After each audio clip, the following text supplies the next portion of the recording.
Community is an aggregate of people and things, and my job in my community is to do my part, bring my talents forth to make a contribution, and in some instances inspire others to use their talents that they have, that are gifts from God, to bring people together.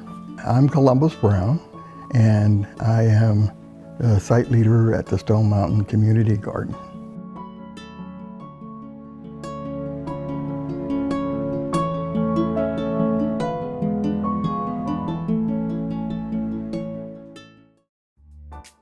I grew up in Miami in the 50s, and my father was a barber. When I first moved there, my mother wasn't working, but she later took on various other jobs. But I grew up with, initially with 2 other siblings, and 12 years later, I had another baby brother. And we lived in a 3-bedroom home with 1 bath. And it was a community that was established for veterans from World War II. So my father is one of those veterans from World War II that did in fact get the benefits of being a veteran. So many other African American veterans did not get the privilege to use the GI Bill and other things as such. I grew up during Jim Crow. My community was all black, or at that time colored, later Negro, later black, and then African American. And I went to school in walking distance from my home in elementary school. It was a really nice community. There's a great community spirit. People bonded together, and the community was very safe. We had sidewalks, and people in other areas of the city didn't know what to think about us, because we were sort of like suburbs before suburbs were popular. The community had a very low crime rate. Matter of fact, it had the lowest crime rate of any city in the state of Florida, or community. And there's a lot to be said about that, because the stigma is there's always a lot of crime in the black community. My community really fostered the importance of education. Matter of fact, there's an old saying in the black community is, once you get your education, they can't take that away from you. The people in my community were families of veterans from World War II. Most of them did not finish college. Most of them finished high school. My dad did not finish high school. However, when he went to college, he took high-level math courses at Virginia State, and my father became a surveyor and in the Army, and he toured Europe, and he went across the Pacific, and his last tour was in Okinawa. When he came back, he was not able to get a job as a surveyor in Florida. Matter of fact, he couldn't even get a job holding the stick. He went to Florida Normal College, which is now Florida Memorial University, until someone asked him to come and run a barbershop in Miami, because he had a master barber's license and they needed someone with that background to run a business. So he became the manager of the Ace Barbershop in Coconut Grove, and subsequently he became owner of Brown's Barbershop a little bit further down the street, and later on moved Brown's Barbershop to a building that he owned. That gives you a picture of kind of like some of the challenges that our parents had to deal with. Even though they might be qualified to do things, they were barred from doing things.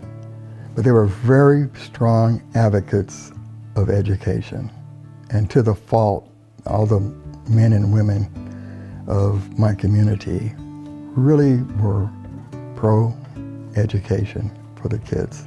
And I ended up going to Miami-Dade College.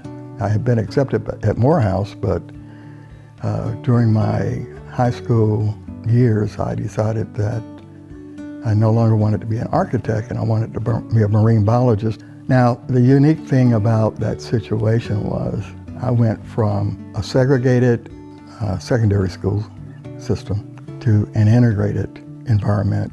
So I spent 2 years at Miami-Dade College, and then I left and I went to Florida Atlantic University, which was also a new school.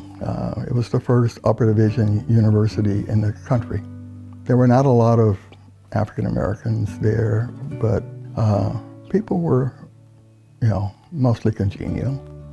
While I was there was when Martin Luther King died, and I remember sitting in the cafeteria with one of my white counterparts, and that's a red letter day. How do I go from being the happy child in my family to being in a integrated society? How do I maintain my happiness, my joy? Well, it was challenging. It was challenging because I had to deal with people who were known to oppress me. How do you trust somebody who you've known as an oppressor? And that was probably one of the most significant things to navigate. I think a lot of it had to do with the fact that when I was, I guess about 10th grade, I converted to Catholicism, and it was an integrated church. Matter of fact, the church actually started within the black community, and it was mixed with the people coming in. I found that there were people who didn't look like me that appeared to care about me. And when I went to college, I was a member of the Newman Club and went on retreats with people of various ethnicities. And through encountering them, meeting with them, I found that, some of them maybe weren't so bad, And that was part of what helped me make a shift in how I looked at the outside world. When I first met Columbus, I thought he was a nice guy, had a great sense of humor, and a good conversationalist. And I was, sort of impressed with how he carried himself. And found out that he was a marine biologist, and I was actually a little bit surprised, but thought that was fascinating. I am Loretta Coleman Brown, and I am his wife.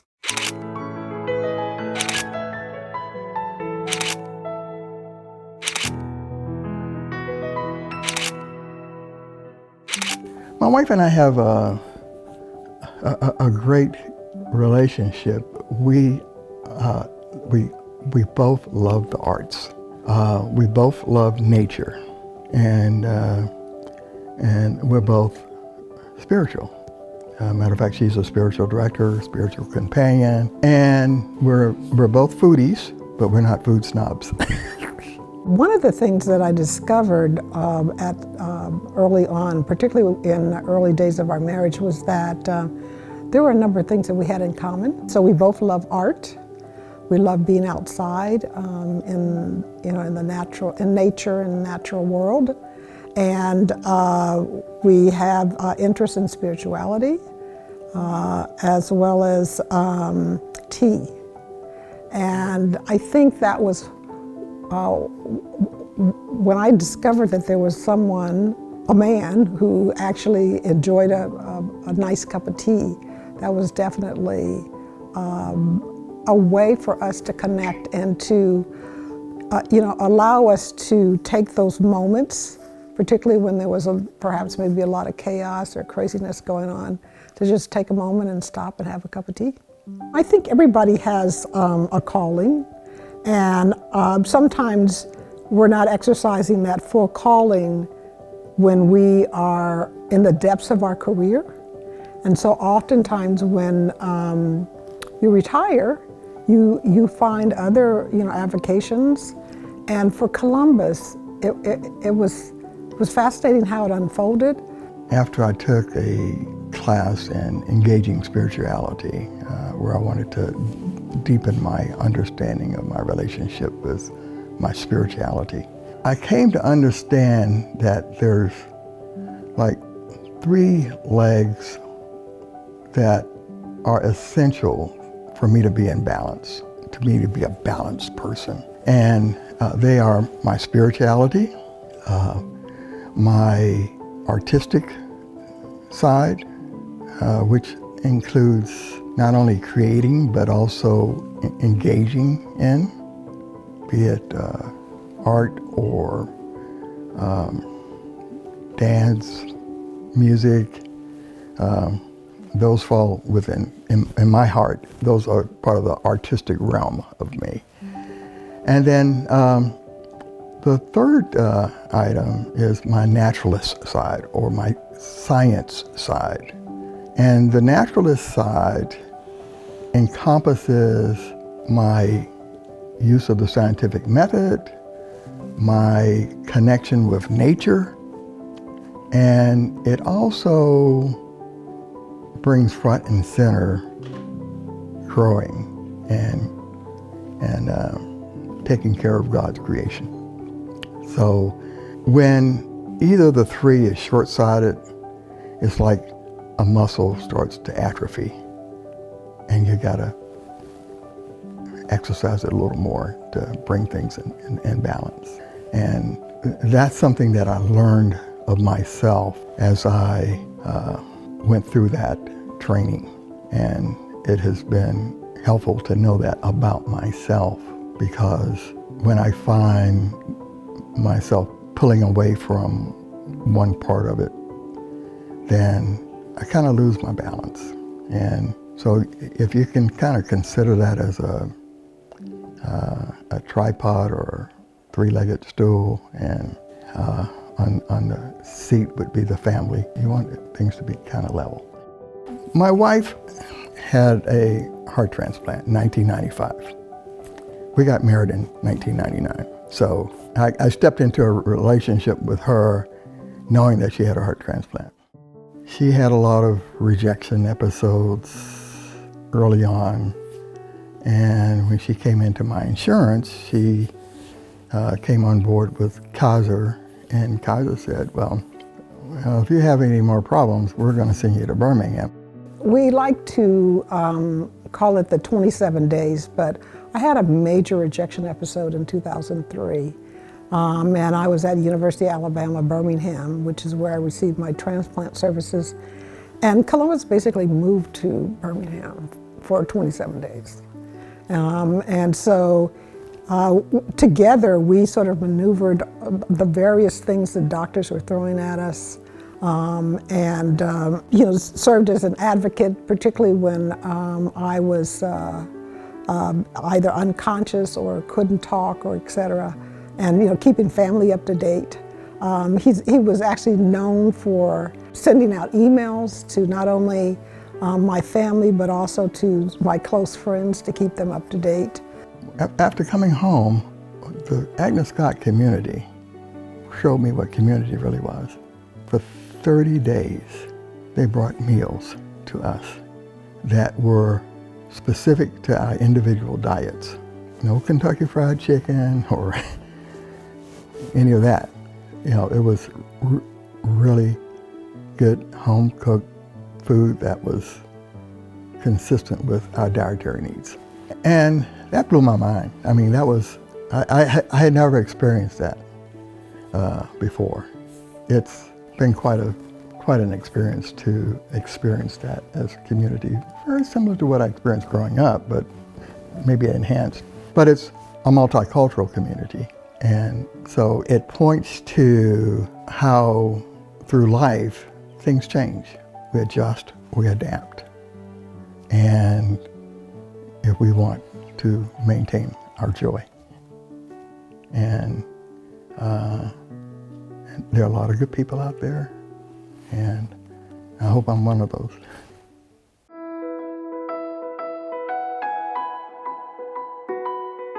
I think Columbus is just an extraordinary mentor type.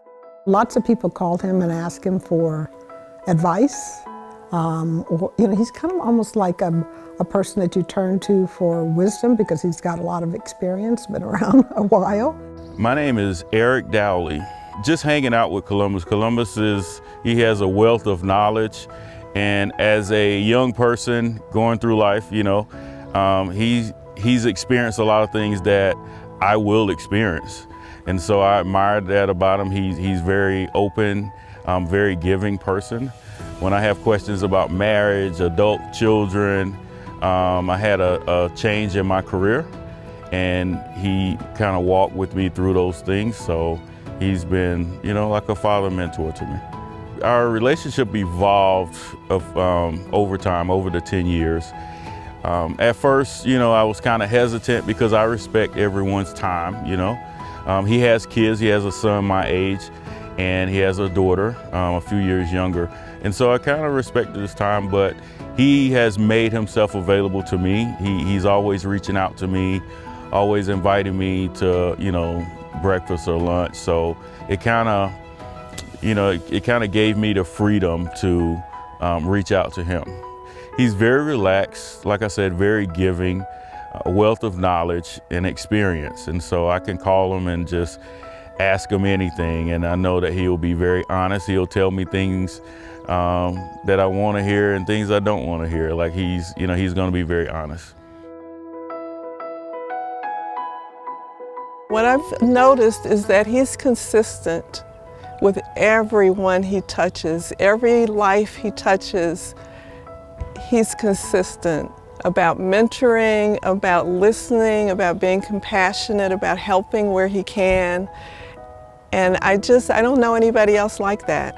My name is Laurette Jackson. My husband is Baptist, so I was attending Baptist church, and when I went back to the Catholic church, the priest recommended I take this class to refresh myself on the education and what was going on with the Catholic religion. So there were 3 facilitators, and Columbus was one of them. Each class, they would ask the facilitators to bring a snack, and most of the facilitators brought the usual snacks, water, nuts, chips, things like that, but Columbus was different. He brought peppers, berries, things like that. So I asked, why berries, why peppers? And that's when he told me about the garden. I believe Columbus gets his community involvement from his dad. I've never met his dad, but I've heard a lot of stories. His dad was a barber.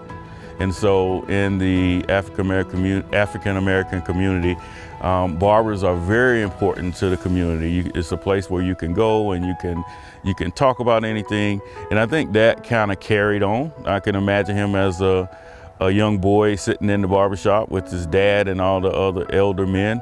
And I think that's carried on. I think he does that here at the garden, especially with the youth. There's a freedom. I watch him as he's interacting with the kids, my son. There's a freedom to kind of ask any question, to kind of explore. He's always coming up with new things, that the kids may not know, just interesting facts. His career skills in biology to become a master gardener and to be able to not only encourage adults, but also children. There are lots of children that come to, and some schools that come to the garden and learn about science through him and through their exploration of that garden. So it's just been such a contribution to the community, and it's just been a wonderful opportunity for him to continue to feel like he has a purpose. I think in some ways It's important to know what things people love so that you can do those things for them. And I think it allows them to rejuvenate their spirits in that way. Living in the halo is something that I've come up with because when you realize how you're reacting to other people and you start straying from a godly path, and that could be through resentment, it could be to displeasure about what someone else is doing, and you find that you're reacting to things negatively from a spiritual standpoint. There's a saying that goes, when the student is ready, the teacher will come. And I think that's what happened to me. Columbus was right there. Not only was he kind of going through the same thing, but as facilitator for this class, he was in a position to be a mentor to people. The fact that we were in a spiritual setting and I was at a tough place, it was just the perfect environment for him to come forward and to minister to me and mentor me. The garden was never ever on my radar screen, but now it's one of the more important aspects of my life because I can see how it relates to love and to spirituality and to friendship and to being kind. You know, just as he's kind to people, he's kind to the crop. He tells us when we're harvesting, we're handling food, and so treat it kindly. Don't throw any food on the ground. You know, once you harvest, hold it tenderly and put it away tenderly. You're doing this for someone who will eventually eat it. So those qualities of kindness and compassion flow through everything he touches, and he's quite an inspiration. I enjoy being in his company and learning. He brings a happiness, and you know, this is not normal. Like, you don't find a lot of gardens around. You don't find a lot of people who spend the time and invest the time. So I think he invests in people, and it shows. I am in a place that I could not have dreamed of as a kid. You know, growing up during Jim Crow, there is no way that I could have envisioned living in Stone Mountain, Georgia.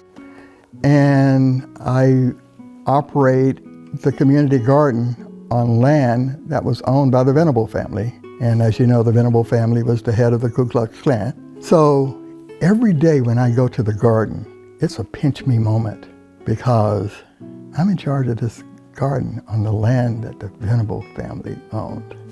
And it has actually become a sacred space for me. I feel so blessed because I was able to achieve things that my parents weren't able to achieve.